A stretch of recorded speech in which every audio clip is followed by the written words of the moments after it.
Friends, ఈరోజు మన ఈ భూమిని దాటి, ఈ సోలార్ సిస్టమ్ని దాటి, మన పాలపంతం దాటి మన విశ్వాన్ని చూద్దాం. కానీ మనం అలా చూడాలంటే ముందుగా మనం 3 ఇంపార్టెంట్ పదాలు తెలుసుకోవాలి. అవేంటంటే, మొదటిది లైట్ ఇయర్. లైట్ అనేది 1 సెకండ్కి 3 లక్షల కిలోమీటర్లు ప్రయాణిస్తుంది. అలాంటిది ఈ భూమి మీద నిల్చొని ఒక పెద్ద పవర్ఫుల్ టార్చ్ లైట్ ఆకాశంలోకి వేస్తే ఆ టార్చ్ లైట్ వెలుగు 1 సంవత్సరంలో ఎంత దూరం వరకు వెళ్తుందో అది 1 కాంతి సంవత్సరం. ఇక రెండోది 1 మిలియన్ అంటే 10 లక్షలు, 1 బిలియన్ అంటే 100 కోట్లు. ఇక మూడోది డయామీటర్. అంటే ఏమైనా ఒక స్పీర్కి కానీ ఒక సర్కిల్కి కానీ, లైక్ మన భూగోళానికి లెఫ్ట్ నుండి రైట్కి దాని సెంటర్ పాయింట్ ద్వారా ఒక గీత గీస్తే అది డయామీటర్. మనం ముందుగా ఈ టర్మ్స్ తెలుసుకున్నాం కాబట్టి ఇప్పుడు ఈజీగా మన విశ్వాన్ని అర్థం చేసుకోవచ్చు. మన చంద్రుడి యొక్క డయామీటర్ 3500 కిలోమీటర్లు, మన భూమి యొక్క డయామీటర్ 13,000 కిలోమీటర్లు, మన జూపిటర్ ప్లానెట్ యొక్క డయామీటర్ 1,50,000 కిలోమీటర్లు, మన సూర్యుడు యొక్క డయామీటర్ 14 లక్షల కిలోమీటర్లు, మన గెలాక్సీ యొక్క డయామీటర్ 1,00,000 కాంతి సంవత్సరాలు, మన విశ్వం యొక్క డయామీటర్ 10,000 కోట్ల కాంతి సంవత్సరాలు. అలాంటి విశ్వాలు అనంతమైనవి ఉన్నాయి. అవే parallel universe or multiple universe. మనం రాత్రిపూట మేడపైన పడుకొని ఆకాశంలోకి చూస్తుంటే మనకు కనిపించే విశ్వంలో దాదాపు 2,500 స్టార్స్ కనిపిస్తాయి. కానీ అది 1000 కాంతి సంవత్సరాల దూరం మాత్రమే. మన విశ్వంలో అది ఇంత భాగం మాత్రమే. మన భూమి మీద ఉన్న ప్రతి ఇసుక రేణువుకి విశ్వంలో 10,000 గ్రహాలు ఉన్నాయి. అలాంటి అనంత విశ్వంలో మనం ఎంత? విశ్వంలో మన భూగ్రహం పైన మాత్రమే ఎందుకు జీవం ఉంది? వేరే గ్రహం పైన జీవం లేదా? ఒక క్యాలిక్యులేషన్ ప్రకారం మన విశ్వంలో కొన్ని వేల కోట్ల గ్రహాల్లో జీవం ఉంది. వాటిలో దాదాపు 10 కోట్ల గ్రహాల్లో మనలాంటి లేక మనకంటే అడ్వాన్స్డ్ ఇంటెలిజెంట్ స్పీసీస్ ఉన్నాయి. మరి ఎందుకని మనకి అవి కనిపించట్లేదు అనే కాన్సెప్టే ఈ ఫెర్మి పారాడాక్స్. అసలు మన విశ్వంలో 10,000 కోట్ల గ్రహాల్లో అలా ఇంటెలిజెంట్ స్పీసీస్ ఉంటే మరి ఎందుకని మనకు కనిపించట్లేదు? అలా ఉండే వాళ్ళు ఎన్ని రకాలుగా ఉంటారు? వాళ్ళని మనం కలిస్తే ఏమవ్వచ్చు? వాళ్ళ ప్లాన్స్ ఏమై ఉంటుంది అనే విషయాలు ఈరోజు ఎపిసోడ్లో మనం తెలుసుకుందాం. Hi everyone, this is Vikramaditya and welcome to my channel. మన విశ్వం పుట్టి 13.6 బిలియన్ ఇయర్స్ అయింది. ఈ భూమి పుట్టి 4.5 బిలియన్ ఇయర్స్ అయింది. డైనోసార్స్ పుట్టి 200 మిలియన్ ఇయర్స్ అయింది. ఇంతలో కేవలం పర్వతం సైజులో ఉండే ఒక యాస్ట్రాయిడ్ వచ్చి మన భూమిని 64,000 కిలోమీటర్ల వేగంతో ఢీక్కుంది. అంతే, మన భూమిపైన అప్పట్లో ఉండే డైనోసార్స్తో పాటు 80% స్పీసీస్ అంతరించిపోయాయి. ఇప్పటికీ 2 లక్షల సంవత్సరాల క్రితం లూసీ అనే మనిషి జాతికి చెందిన మొదటి మహిళ ఎవాల్వ్ అయింది.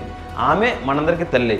మనకి జ్ఞానం మొదలైంది కేవలం 30,000 సంవత్సరాల నుండి మాత్రమే. కానీ మన విశ్వం మొదలయ్యి 13.6 బిలియన్ ఇయర్స్ అయింది.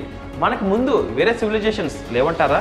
సరే, ఉంటే మనకి ఎందుకు కనిపించట్లేదు అనే విషయం తెలుసుకోవాలంటే అసలు ఎన్ని రకాల సివిలైజేషన్స్ ఉండొచ్చు అనే ముందుగా మనం తెలుసుకుందాం. అవేంటంటే టైప్ 0, టైప్ 1, టైప్ 2, టైప్ 3. మన మనుషుల సివిలైజేషన్ టైప్ 0. టైప్ 0 అంటే మనం మన గ్రహం పైన ఎనర్జీని కంట్రోల్ చేయడం నేర్చుకుంటున్నాం. టైప్ 1 సివిలైజేషన్ వారు వాళ్ళ గ్రహం పైన ఉన్న ఎనర్జీని, వాళ్ళ గ్రహాన్ని కూడా కంట్రోల్ చేయగలుగుతారు.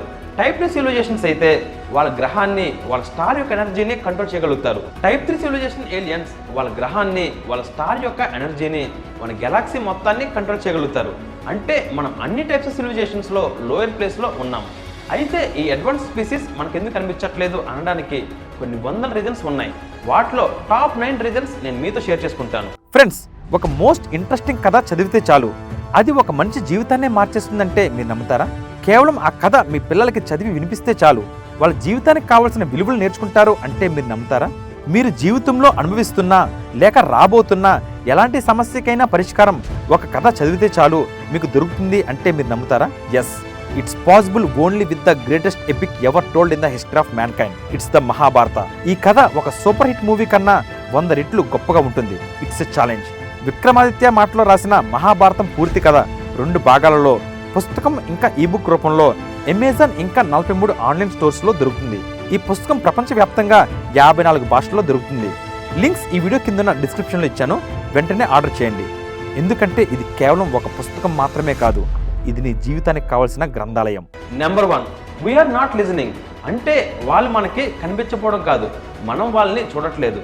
మనం అన్ని సివిలైజేషన్స్ మనలోని టెక్నాలజీనే యూజ్ చేస్తారు అని అనుకుంటాం. కానీ వాళ్ళ టెక్నాలజీ వేరే ఉండొచ్చు. వాళ్ళు పంపిన సిగ్నల్స్ మనం డిటెక్ట్ చేసి డీకోడ్ చేయలేకపోతున్నాం. Number 2, they exist in different dimensions. అంటే ఈ ఏలియన్స్ మన గ్రహం పైనే, అంతెందుకు ఇప్పుడు నీ పక్కనే కూర్చొని ఉండొచ్చు, కానీ వాళ్ళ భూమిపైనే వేరే డైమెన్షన్స్లో ఉండొచ్చు. వాళ్ళ ఫ్రీక్వెన్సీని మనం అబ్జర్వ్ చేయలేకపోతున్నాం అంతే, అందుకనే వాళ్ళు మనకి కనిపించట్లేదు. Number 3, they are too far. అంటే మనం మన యూనివర్స్లో ఒక రిమోట్ ప్లేస్లో ఉంటున్నాం. మనకి వాళ్ళకి మధ్య దూరం కొన్ని కోట్ల కోట్ల కోట్ల కిలోమీటర్లు ఉండడం వల్ల వాళ్ళు మనల్ని గుర్తించలేకపోతున్నారు. Number 4, they lack resources. మనల్ని వాళ్ళు చేరుకోవడానికి ట్రై చేసిన అన్ని కోట్ల కిలోమీటర్లు ప్రయాణించడానికి కొన్ని కోట్ల సంవత్సరాలు పడుతుంది. ఎంతో ఎనర్జీ కావాలి, like petrol or something else. దాన్ని వాళ్ళు క్యారీ చేయలేకపోవచ్చు. Number 5, they came before. వాళ్ళు ఆల్రెడీ 50,000 సంవత్సరాలకి ముందుగానే లేదా డైనోసార్స్ ఏజ్లో వచ్చి ఉండొచ్చు. అప్పటికి ఇంటెలిజెంట్ స్పీసీస్ లేకపోవడం వలన వాళ్ళు వెనక్కి వెళ్ళిపోయి ఉండొచ్చు. Number 6, super predator. ఈ థియరీ ప్రకారం విశ్వంలో ఎక్కడో ఒక చోట మాత్రమే ఒక హైలీ అడ్వాన్స్డ్ సివిలైజేషన్ ఉంది. వాళ్ళు కంటిన్యూస్గా మన యూనివర్స్ని మానిటర్ చేస్తుంటారు. ఎప్పుడైతే ఏదైనా ఒక గ్రహంలో ఒక హైలీ అడ్వాన్స్డ్ స్పీసీస్ డెవలప్ అయ్యారు అని వాళ్ళకి తెలిసిందో అప్పుడు వాళ్ళు వచ్చి ఆ స్పీసీస్ని అంతం చేస్తారు. ఫర్ ఎగ్జాంపుల్, మనం ఎప్పుడైతే స్పేస్ టైం కంటిన్యూమ్ని డిస్టర్బ్ చేస్తామో, అంటే టైం ట్రావెల్ని కనిపెడతామో, అప్పుడు మనల్ని ఏలియన్స్ ఖచ్చితంగా అటాక్ చేస్తారు. This is for sure. ఎందుకంటే ఈ టైం ట్రావెల్ అనే టెక్నాలజీ మాత్రమే విశ్వంలో అనంతమైన మార్పులు తీసుకొస్తుంది. దానివల్ల ఒక ఈవెంట్ మారిన ప్రతిసారి మరో కొత్త యూనివర్స్ క్రియేట్ అవ్వచ్చు. చివరికి అదే వాళ్ళ పతనానికి కారణం కావచ్చు. అందుకనే టైం ట్రావెల్ కనిపెట్టగానే మనం వద్దన్న ఏలియన్స్ మన దగ్గరికి వస్తారు. Number 7, advanced civilisations destroy themselves.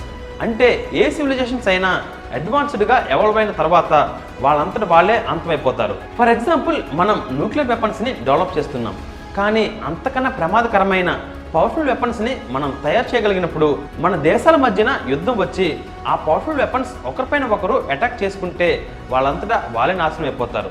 Number 8, Jupiter theory. Maybe we're very lucky. ఎందుకంటే మన సోలార్ సిస్టమ్ అంతా పర్ఫెక్ట్ సౌర వ్యవస్థ ఈ విశ్వంలో లేకపోవచ్చు. ఒకవేళ ఉన్న సూర్యుడి నుండి భూమి ఉన్నంత పర్ఫెక్ట్ డిస్టెన్స్లో ఏ గ్రహం ఉండకపోవచ్చు. ఒకవేళ ఉన్న ఆ గ్రహం పైన వచ్చే ఉపద్రవాల్ని దాటలేకపోవచ్చు. లైక్ డైనోసార్స్ని వైప్ చేసిన గ్రహ శకలం లాంటిది. ఒకవేళ వాటిని కూడా తట్టుకున్న మనల్ని కాపాడుతున్న జూపిటర్ లాంటి గార్డియన్ ప్లానెట్ లేకపోవచ్చు. మీకు తెలుసా, మనం ఇంకా బ్రతుకున్న కారణం జూపిటర్ ప్లానెట్. ఎందుకంటే జూపిటర్ ఒక డయామీటర్ 1,50,000 కిలోమీటర్స్. మన సోలార్ సిస్టంలో ఎక్కువ మాస్ అదే ఉంటుంది. దాని గ్రావిటేషనల్ పవర్ చాలా ఎక్కువ. మన సోలార్ సిస్టంలో ఏ గ్రహ శకలం వచ్చినా జూపిటర్ గ్రావిటేషనల్ ఫోర్స్ వల్ల దానిని లోపలికి లాక్కుంటుంది లేదా బయటికి విసిరేస్తుంది. అందుకనే ఈ భూమి మీదకి అంత ఈజీగా ఏ గ్రహ శకలం రాదు.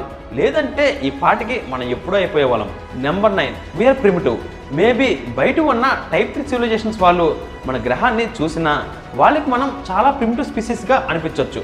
ఫర్ ఎగ్జాంపుల్, మనకి సీతాకోకచిలుక కనిపించింది.